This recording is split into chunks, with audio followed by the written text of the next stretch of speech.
is a town in North Carolina where the sound of helicopters means nothing unusual, where deployment banners hang in windows like permanent fixtures faded by 3 or 4 summers of sun, where the school librarian keeps a quiet mental note of which kids haven't mentioned their father in a while.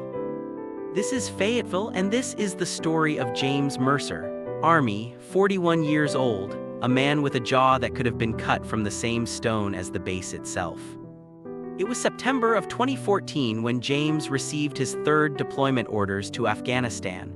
He was 30 years old then, lean and careful with his words, the kind of man who answered questions with a single sentence when one sentence was enough. His wife Carol, 32, with dark hair she always kept in a braid, stood at the kitchen counter when he told her. She did not turn around right away. She kept drying the same dish. How long this time? 7 months, maybe 8. She set the dish down. Okay. Carol. I know, James, I know. They had a dog. His name was Ranger, a 4-year-old brown and white beagle with one ear that never stood straight. James had found him outside the base perimeter 2 years before, thin and limping, and brought him home in the front seat of his truck like it was the most natural thing he had ever done. The morning James left, Ranger sat by the door. He did not bark, he just watched. James crouched down, put his hand on the dog's head, and held it there for a moment longer than was necessary. Take care of her, buddy. Then he stood up, picked up his bag, and walked out. He came home in April of 2015. The neighborhood looked the same. The banner Carol had hung was sun-bleached at the corners. Ranger met him at the door with the kind of noise that made the whole house feel smaller and warmer at once.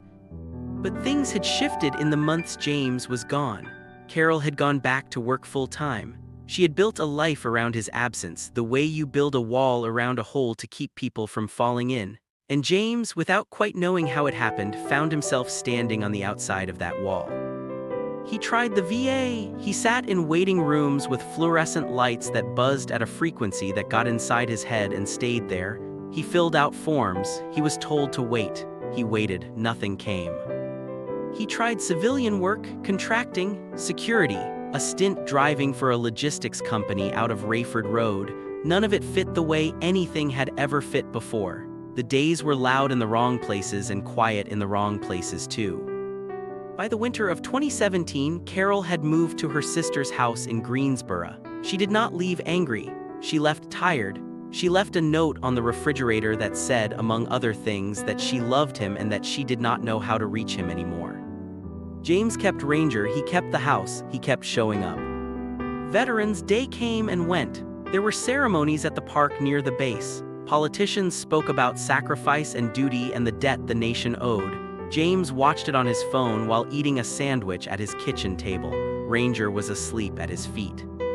The neighbors had mostly stopped asking how he was, not out of cruelty, out of not knowing what to do with an honest answer. He was not the kind of man to reach out. He had been trained to assess a situation, make a decision, and execute. Grief did not have those steps, neither did loneliness. And then in the spring of 2019, Ranger got sick. It started with a limp, then a loss of appetite. The vet on Skibo Road found a mass near his spine and referred James to a specialist in Raleigh. The specialist referred him to a research program at North Carolina State University. The program had a spot, but it had a wait list. They would call when they could. James drove home in silence. He sat in the truck in the driveway for a while after he turned the engine off. Ranger was on the seat beside him, chin on his thigh.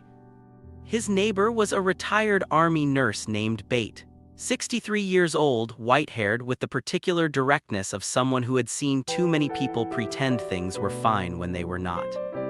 She knocked on James's door on a Thursday morning in May. She had heard about Ranger through the vet's office. She brought a covered dish and set it on his counter without being invited to. I heard about the dog. Yeah. You eating? I'm eating. That's not what I asked. She sat at his kitchen table and told him about a veterans program she had heard about through a friend in Texas, a nonprofit that helped veterans with veterinary costs. She had already looked into it. She slid a piece of paper across the table with a name and a phone number on it. James looked at it for a long moment.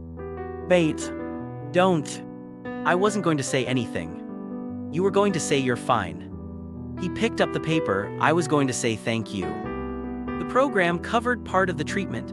The rest James paid himself, pulling from savings he had been holding onto for a down payment on something he had not figured out yet. He drove Ranger to Raleigh twice a week for 6 weeks. He sat in the waiting room and read a paperback he kept in the glove compartment and did not finish. By August, the mass had reduced, not gone, but reduced enough that the specialist used the word promising. James called Carol on a Tuesday night. She answered on the 3rd ring. He's doing better. James, that's really good. Yeah. A pause. Are you doing better? He looked at Ranger on the couch across the room, working on it.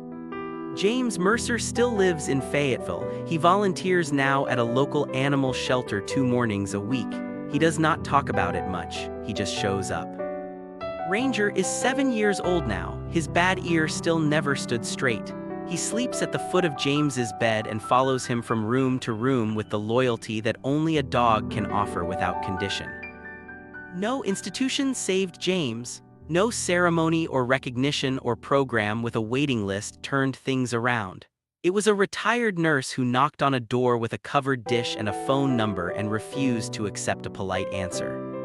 Sometimes that is all it takes, not a system, one person, one door, one Thursday morning in May.